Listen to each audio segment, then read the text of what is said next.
وہ کہتا ہے کسی قسم کی کوئی حرج نہیں ہے، صفوں کو توڑ کر جنازہ کے بعد دعا آپ مانگ سکتے ہیں۔ ہمارا بھی تو یہی موقف ہے، ہمارا بھی تو یہی نظریہ ہے۔ میں نے بھی کتنے جنازے پڑھائے ہیں، میرے مسلک کے بھی کتنے علماء نے جنازے پڑھائے ہیں، ہم بھی یہی کہتے ہیں کہ بھائی صفوں کو توڑ کر آگے آ جائیں، اور صفوں کو توڑ کر ہم نے نماز جنازہ کے بعد دعا مانگنی ہے۔ اور پھر آگے چلیں، لکھتے ہیں کہ کیونکہ جن فقہا اور مفسرین نے اس کو ممنوع قرار دیا ہے تو اکثر نے دلیل ترک کیا ہے، اور بعض نے دلیل ذکر کیا ہے کہ اس دعا میں زیادت علی الجنازہ اور تکرار جنازہ کی تشبیہ ہے، اور بلا شک و شبہ کسر الصفوف کے بعد یہ تشبیہ باقی ہی نہیں بچتی۔ مفتی فرید کہتے ہیں کہ جب صفیں توڑ دی گئی تو کسی قسم کا کوئی شبہ بھی نہیں ہے کہ دیکھنے والے کو کسی قسم کا ڈاؤٹ محسوس ہو۔ کہتے ہیں کہ لہٰذا کراہیت بھی نہیں ہوگی، اور پھر جو بندے کہتے ہیں کہ جنازہ کے بعد دعا جائز نہیں ہے، یا کہتے ہیں کہ طرح طرح کے معاملات ہیں، ان کا رگڑا بھی لگا دیا۔ کہتے ہیں نیز مخفی نہ رہے کہ کسی فقیر نے اس کراہیت کی دلیل ذکر نہیں کی۔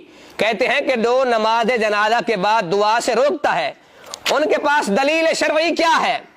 کسی نے کوئی دلیل شرعی نہیں دی کہ دلیل شرعی روکنے کی کیا ہے۔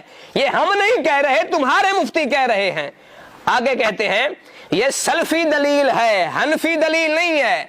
کہتے ہیں کہ جس طرح سے یہ جنازے کے بعد دعا کو روکتے ہیں، یہ سلفیوں والی دلیل ہے، حنفیوں والی دلیل نہیں ہے۔ اگر یہ حنفی ہوتے نماز جنازہ سے روکتے تو حنفیوں کے اصول کے مطابق دلیل دے کر جنازہ سے روکتے، لیکن چونکہ انہوں نے دلیل کوئی نہیں دی، لہذا مفتی فرید صاحب کے بقول جو نماز جنازہ کے بعد روکے گا اس کا حنفیوں کے ساتھ کسی قسم کا کوئی لینا دینا اور کسی قسم کا کوئی تعلق نہیں ہوگا۔ اب یہ حوالہ آپ کے پاس آ گیا۔ آگے پھر آ جائیں، وہی مفتی فرید صاحب، فتاوی فریدیہ، دار العلوم دیوبند المعروف فتاوی فریدیہ، اسی کی جلد سوم، تیسری جلد ہے۔ ان کے جو حضرات تان و تشنیع کرتے ہیں، علماء اہل سنت پر زبان درازی کرتے ہیں، اور یہ مفتی عبدالواحد قریشی صاحب جیسے حضرات جو بغیر کسی دلیل کے فتوے ایسے دیتے ہیں جیسے معاذ اللہ شریعت ان کے ہاتھ میں دے دی گئی ہو، اور جیسے یہ شریعت کو موڑتے جائیں گے شریعت ویسے مڑتی جائے گی، نہ کوئی دلیل نہ کسی کام کا آتا پتا۔ اب تیسری جلد میں یہ تو کہتے ہیں مانگنی نہیں چاہیے، نبی سے ثابت نہیں ہے، نبی نے کہا نہیں ہے۔ تمہارے مفتی فرید نے اس کتاب کے اندر ایک الگ مقالہ لکھا ہے، المقالۃ فی الدعاء بعد الجنازہ، یہ پورا مقالہ جنازہ کے بعد دعا پر موجود ہے۔ یہاں پر کمال بات لکھی ہے، اور ان کے اصولوں کا جنازہ مفتی فرید صاحب نے لگا دیا ہے اور نکال دیا ہے جو جنازہ کے بعد دعا سے روکتے ہیں۔ کہتے ہیں کہ جنازہ کے بعد کسر الصفوف سے پہلے دعا کرنا مکروہ ہے، بعد کسر الصفوف دعا کرنا جائز ہے، وہی پہلے والی بات ہو گئی۔ آگے جو مولوی عبدالواحد قریشی صاحب جیسے دعویٰ کرتے ہیں کہ نبی نے نہیں مانگی، نبی سے ثابت نہیں ہے، ان کا وہ جنازہ نکالا ہے ان کی باتوں کا کہ یہ یاد رکھیں گے، بلکہ ان کی پوری ذریت یاد رکھے گی۔ لکھتے ہیں اگر کوئی یہ دعویٰ کرے کہ پیغمبر علیہ السلام اور سلف صالحین نے یہ دعا نہیں کی تو یہ پیغمبر پر افتراء ہے۔ فضل الرحمان کا استاد کہہ رہا ہے کہ جو کہے نبی نے دعا نہیں مانگی وہ پیغمبر پر افتراء باندھ رہا ہے۔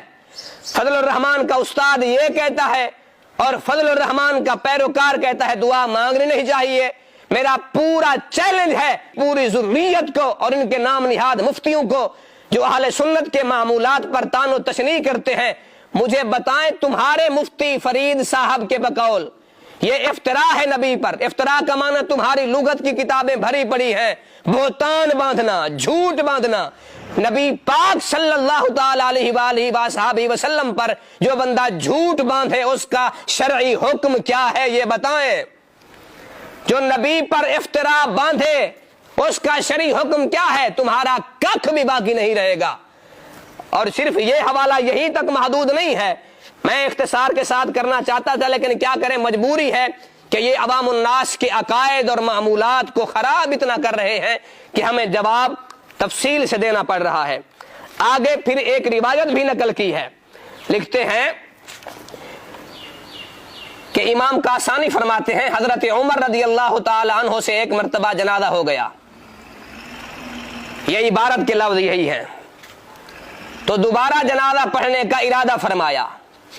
عبارت میں قضا کا لفظ شاید لکھنے والے سے یا کاتب سے چوک گیا۔ ایک جنازہ حضرت فاروق اعظم سے رہ گیا، حضرت فاروق اعظم سرکار کی بارگاہ میں آئے، دوبارہ جنازہ پڑھنے کا اظہار کیا تو حضور نے کیا فرمایا؟ آقا نے فرمایا الصلاۃ علی الجنازۃ لا تعاد، میت پر نماز جنازے کا اعادہ نہیں کیا جائے گا، دوبارہ نماز جنازہ نہیں پڑھی جائے گی۔ کیوں؟ وَلَٰكِنْ اُدْعُ لِلْمَيِّتِ وَاسْتَغْفِرْ لَهُ، جنازہ وہی تھا جو ہم پڑھ چکے ہیں، اگر چاہتے ہو تو میت کے لیے استغفار کر لو، رب سے دعا کر لو۔ یہ حدیث مفتی فرید صاحب نے اس کتاب میں نقل کی ہے۔ نبی پاک صلی اللہ تعالی علیہ وآلہ وصحبہ وسلم خود جنازہ کے بعد دعا کرنے کا حکم حضرت فاروق اعظم کو ارشاد فرما رہے ہیں۔ اب یہ حوالہ یہاں تک موقوف ہو گیا، اب میں آگے چلتا ہوں۔ اللہ اکبر کبیرہ، یہ کتاب دیکھیں، المصنف ابن ابی شیبہ، اس کی جلد ہے 3، سرکار دو عالم صلی اللہ تعالی علیہ وآلہ وسلم کے فرامین پر مشتمل یہ کتاب 3 جلد ہے، اور یہ چھاپا بھی دار الکتب علمیہ کا ہے، بیروت کا چھاپا ہے۔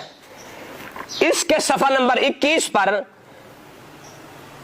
ایک روایت موجود ہے، مولا علی سرکار رضی اللہ تعالی عنہ نے ایک صحابی کا نماز جنازہ پڑھایا۔ اچھا، میں آپ کو یہاں پر ایک بڑی ذوق والی پتے والی بات کر دوں، جب دوسرے معاملات آتے ہیں تو یہ کہتے ہیں یہ کام نبی پاک نے نہیں کیا، صحابہ نے نہیں کیا۔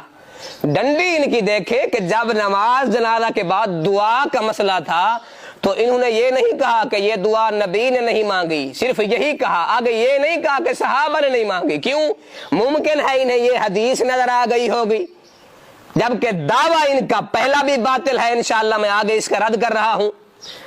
اب صفحہ نمبر 21 مصنف ابن ابی شیبہ جلد 3 لکھتے ہیں عمیر ابن سعد رضی اللہ تعالی عنہ عن عمیر ابن سعید قال صلیت مع علی علی یزید ابن المکفف، میں نے یزید بن مکفف کی نماز جنازہ حضرت مولا علی سرکار کے ساتھ پڑھی۔ نماز جنازہ حضرت مولا علی خود پڑھا رہے ہیں۔ فکبر علیہ اربعا، حضرت مولا علی نے 4 تکبیریں اس جنازہ پر پڑھی۔ ثم مشى حتى اتاه، پھر چلے ان کی میت کے پاس آئے۔ فقالا، اور پھر دعا کے کلمات کیا پڑھے؟ یہ تو کہتے ہیں ہمیں کلمات دکھاؤ کہ دعا کے کلمات پڑھے کیا گئے۔ حضرت علی شیر خدا جنازہ کے بعد جو دعا مانگ رہے ہیں، فقیر بارہویں وہی کلمات سنا رہا ہے۔ کہتے ہیں فقال اللہم عبدک و ابن عبدک نازل بک اليوم فاغفر له ذنبه ووسع علیہ مدخلہ ثم مشى حتى اتاه فقال اللهم عبدك وابن عبدك نازل بك اليوم فاغفر له ذنبه ووسع عليه مدخله فإنا لا نعلم منه الا خيرا وانت اعلم به۔ کہتے ہیں کہ جب نماز جنازہ مولا علی سرکار نے پڑھا لیا، آپ چل کے آ گئے، یزید بن مکفف کی نماز جنازہ پڑھ کر میت کے پاس آ گئے، ہاتھ اٹھا کے دعا کی، اللہم عبدکا و ابن عبدکا، مالک یہ تیرا بندہ تھا اور تیرے بندے کا بندہ تھا، آج یہ تیری بارگاہ میں حاضر ہو رہا ہے، اس کے گناہوں کو معاف فرما اور اس کی قبر کو بھی وسعت اور کشادگی عطا فرما۔ اب اگر کوئی یہ اعتراض کرے کہ یہ دعا نماز جنازہ کے اندر جو دعا مانگی جاتی ہے اسی پر مشتمل ہے، تو اس کا رد بھی اسی روایت میں موجود ہے۔ حضرت عمیر ابن سعد کہتے ہیں کہ مولا علی نے یہ دعا 2 مرتبہ پڑھی. پہلے تو مطلقاً یہ جنازہ کے بعد والی دعا ہے, اگر اعتراض تم کر بھی رہے ہو تو اس کا بھی میں جنازہ نکال رہا ہوں کہ مولا علی نے یہ دعا عبارت کے اندر 2 مرتبہ مانگی. پھر ثابت یہ ہوگا کہ جو پہلے دعا مانگی وہ آپ کی میت کے پاس دعا مانگی, اور جو دوسری دعا مانگی وہ دفن ہونے کے بعد سرکار نے دعا مانگی ہے. تم بات بات پر یہ کہتے ہو کہ حدیث میں یہ لفظ نہیں ہے, متن میں یہ لفظ نہیں ہے, تو مجھے یہ بتاؤ کہ سرکار کی صحابی کا جو جنازہ پڑھا گیا عبارت کے اندر یہ ہے کہ سما مشا حتی عطا ہو, مولا علی چلے عطا ہو اس کے پاس آئے. اگر قبر کے پاس آنا ہوتا دفن کے بعد والی دعا ہوتی, اندل قبر کا لفظ کیوں نہیں آیا؟ یہ میں تمہارے اصولوں کا جنازہ تمہارے اوپر فٹ کر کے نکال رہا ہوں. تو حضور کے صحابہ سے بھی یہ ثابت ہو گیا کہ صحابہ کلمات پڑھتے کون سے تھے اور دعا صحابہ پڑھتے کون سی تھے. اب آگے جو ان کا سب سے بڑا اعتراض ہے, میں نے کہا کہ سب سے آخر میں اس کا رد کروں گا. یہ کہہ رہا ہے کہ 7 بر اعظموں کے نیچے کوئی پیدا نہیں ہوا جو دعا دکھا سکے کہ نبی نے مانگی کون سی ہے, نبی نے دعا پڑھی کون سی ہے. اور تو 7 بر اعظموں کی بات کرتا ہے, میں ملتان میں بیٹھ کر تیرے اصولوں کا جنازہ نکال رہا ہوں. اگر جرت ہو تو اس کتاب کے اوپر فتویٰ لکھا کر دکھاؤ. یہ انوار البخاری شرح بخاری 17, 18, 19ویں حصے پر مشتمل یہ جلد ہے, اور لکھنے والا کون ہے؟